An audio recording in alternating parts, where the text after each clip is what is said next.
Je parle, Monsieur le député de Chambly. Maintenant, encore une fois, la réaction était juste. Je dois prendre la parole de chaque député ici en cette chambre. Monsieur le Président, il y a quelques semaines, on apprenait que l'ancienne vice-première ministre Nathalie Normando avait fait organiser ses cocktails de financement par des firmes d'ingénieurs. Tout ça pour remplir la commande qu'impose le premier ministre à ses ministres, aller chercher 100 000 $ pour la caisse électorale du Parti libéral.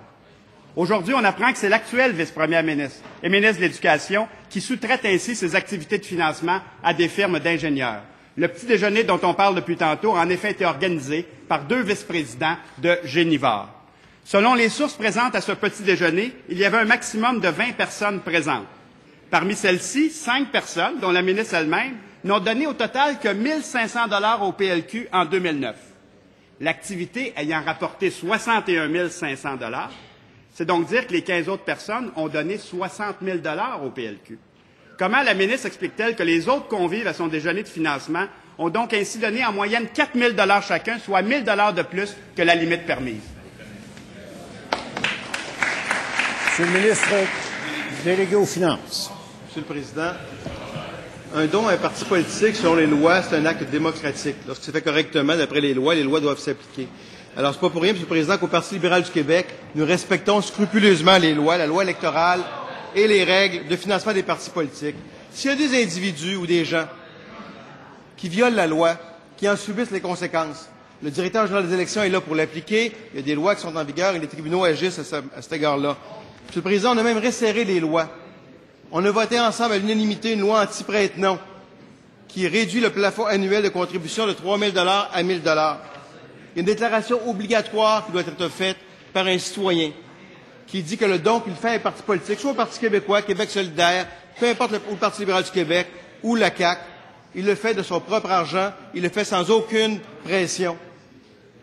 On a aussi, Monsieur le Président, avec la loi 114, augmenté les pouvoirs de contrôle du directeur général des élections.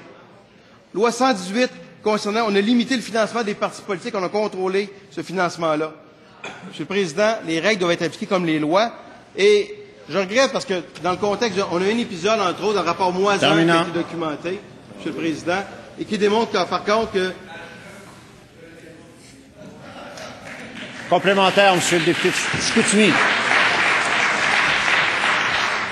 Oui, on aura l'occasion, d'autant plus qu'on parle de crime organisé, Monsieur le Président.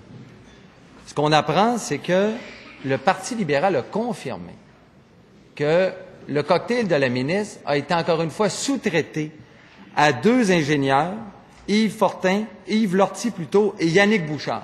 C'est le porte-parole du Parti libéral qui l'a confirmé. Alors qu'on était en plein scandale des compteurs d'eau à Montréal, alors qu'on parlait déjà de corruption, le premier ministre faisait rien de mieux que de confier ses cocktails de financement aux firmes d'ingénierie. Monsieur le ministre d'État aux Finances. Monsieur le Président, d'abord, les faits avérés, que des gens qui contribuent, peu importe dans quelle sphère de la société qu'ils sont actifs, c'est une chose. Ça ne veut pas dire pour ça on peut faire de lien automatiquement avec des choses qui sont contraires à la loi ou contraires à ce qui est donné. Premier élément. Et s'il y a un élément, Monsieur le Président, qui est contraire à la loi, c'est lorsque la chef de l'opposition officielle, dans sa course à la chefferie, puis je ne peux même pas dire ce qu'on contraire à la loi, soyons clairs là-dessus, qu'elle a eu du financement de firmes d'ingénieurs, les 2 tiers de son financement des ingénieurs. Est-ce que je devrais supposer, comme le fait le leader de l'opposition, qu'il y avait des choses illégales à cet égard-là? Ce serait entrer dans le même jeu qu'ils font. Je ne ferai pas ça. Ce qui est clair, par contre, Monsieur le Président, c'est qu'une mineure qui était condamnée pour financer le Parti québécois, que le Parti québécois, sur son site en 2010, disait « L'argent peut faire la différence, investissez en votre avenir ». Ça, c'est le Parti québécois, Monsieur le Président. Deuxième complémentaire, Monsieur le député de Chambly.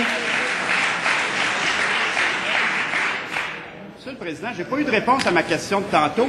Il y avait un maximum de 20 personnes. Or, 5 d'entre elles ont donné au total 1 500 $ en 2009. Donc, il manque 60 000 $. Ça veut dire que les 15 autres, Monsieur le Président, ont donné 60 000 $.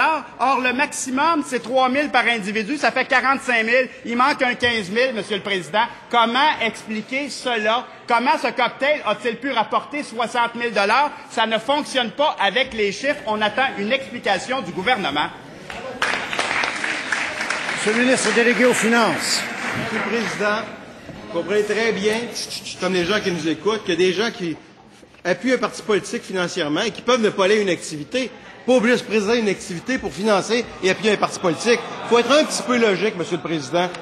le titre du journal de la presse qui disait « Financement des partis », la chef d'opposition, je ne peux pas dire son nom, a déjà fait ce qu'elle dénonce. Ça, c'est clair. Le rapport Moisan, M. le Président, qui disait, et je le cite, « Par l'entremise de dons ou d'achat de billets par ses employés, Groupe Action, et on se souviendra que c'était relié au scandale des commandites, a versé des contributions au Parti québécois à hauteur de 96 400 $. Le Parti québécois connaissait cette situation et il fermait les yeux.